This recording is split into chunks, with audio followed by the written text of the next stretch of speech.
We're here each and every day on Facebook and simultaneously on YouTube. So know that you can find us on any of those platforms. And if you're not getting noticed, hey, I'd ask you to subscribe to my YouTube channel, Wolak. And when you subscribe, you'll get all the information. You'll have access to almost 700 videos on just about every topic that you can imagine, and it'll cause you to explore it differently.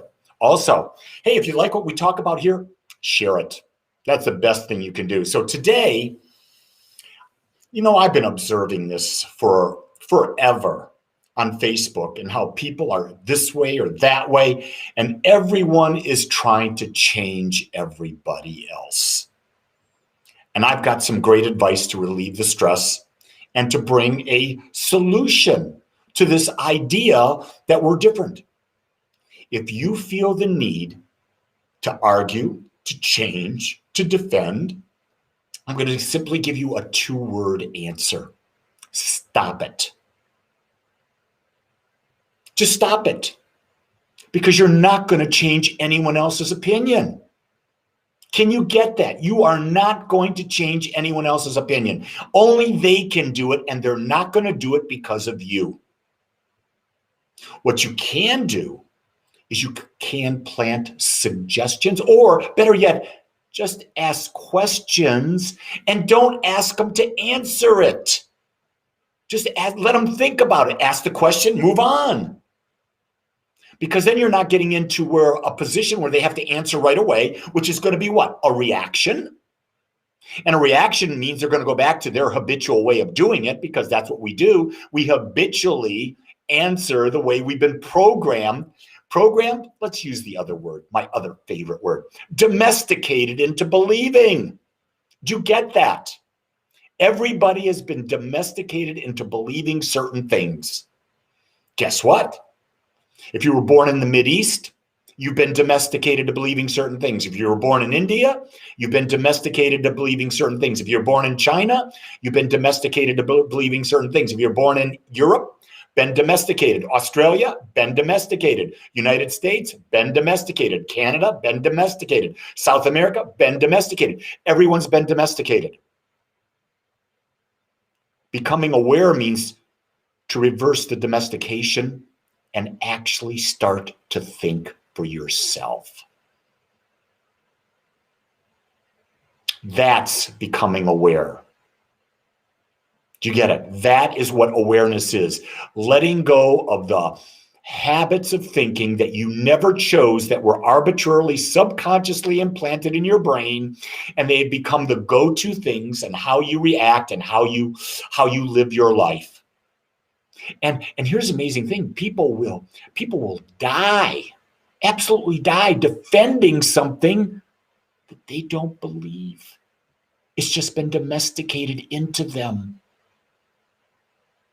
Look at how many people have died in the name of religion.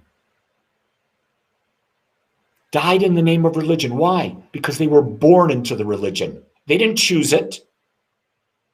People who are born Catholic didn't choose to be Catholic. They were born into Catholicism. People who are Muslim were not born into Islam, or were born into Islam. They didn't choose it.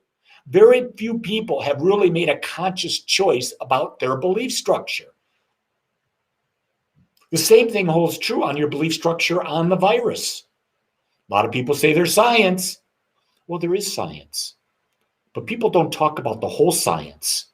People talk about the science that supports their view, whatever they believe. They don't look at the whole science. No one does. It's fascinating when you start to explore. That's why I teach what? Never believe Reverend Lee. Don't believe him. He doesn't know what he's talking about. He's just offering opinions. Oh, that's right. That's all he's doing. I'm asking you to think for yourself. I'm offering you all sorts of opinions, but I'm not asking you to adopt them. I'm asking you to say, oh, is there any value here? Maybe I should explore this more. Maybe I should find out for myself. Maybe I should not be defensive. Here's the thing: when you know you need to ask questions, when you start defending your opinions. That's the best time to start asking questions. When you start defending your opinions and you believe there's no other possibility, ask some questions. Yeah, that's all I teach. I'm like the question guy. I question everything. Do I have opinions? You bet I do. I got opinions because I ask questions. Are they right? They're right for me at this moment. It's interesting. Someone, says, how is it that when you become more and more aware and you understand that you are an expression of the infinite, an individualized expression of the infinite, how do you get humble? If you believe you're an expression of the infinite, if you believe you're a child of God, how can you remain humble? I got a real simple answer.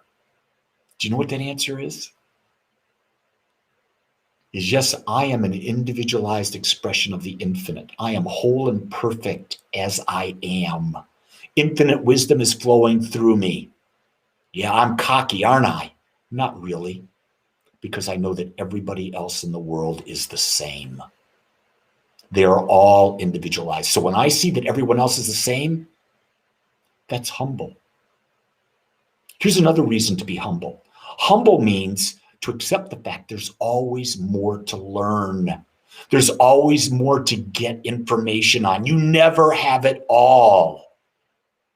That's being humble. So as wise as people say, Lee, you're wise. I said, I've got so much more to learn. And when I'm talking with you like this, I learn. When I'm teaching classes, I learn. I'm not just a teacher, I'm the student when I'm teaching. So, hey, guess what? I've got a couple classes starting. This Sunday, I start Basics of Science of Mind. On Monday, I start Basics of Science of Mind. 2 separate classes. One's on Sunday afternoons, one's on early evening on Monday. The following Tuesday, not this week's Tuesday, the next week, I'm going to do the 5 agreements. If you're interested in taking classes with me, hey, you're going to be in for a treat. Go to agapespiritualcenter.com, click on the calendar, find the class, and register. Will there be a fee? Of course there'll be a fee. If something's worthwhile, it's not going to be free. I give you a bit of free every morning. But if you want to go deep, there has to be an exchange of energy. I really want you to start to understand that. There's no value to anything if there's not an exchange of energy. Gene and I went out to a restaurant last night, new restaurant, Giuseppe's in Denton. Tried a new Italian restaurant. It's in an old house, very quaint, unique, atmosphere, great. Our server was fantastic. Food didn't have a lot of flavor. But guess what?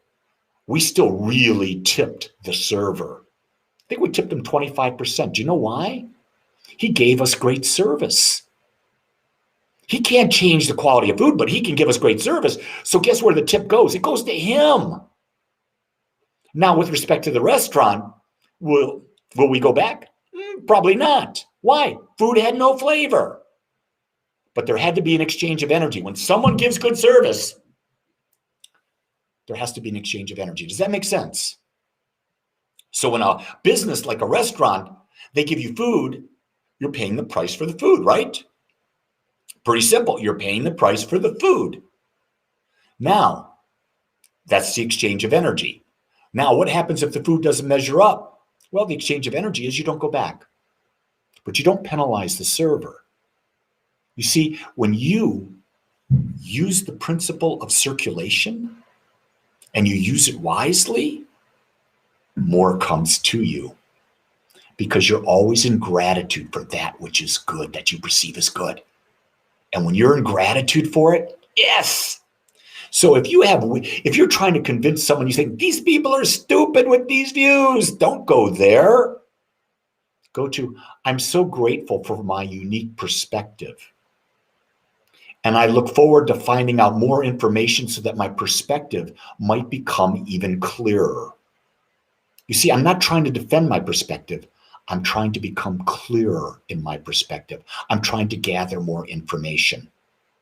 So I'm going to tell you this. Here's my best advice today. If you get in a situation and you're trying to change someone's mind, convince them to see it differently, just stop it. Do you hear that? Just stop it, because you're going to fail. And why would you put yourself through that knowing the end result is already assured? Work on yourself. That's where the gain comes. That's where the money's at. That's where the payoff is. Make yourself the best you can be. So with that, I'm going to say to you, you go create a great day, folks. And know something. I accept you, which means I love you just the way you are. Until next time, aloha.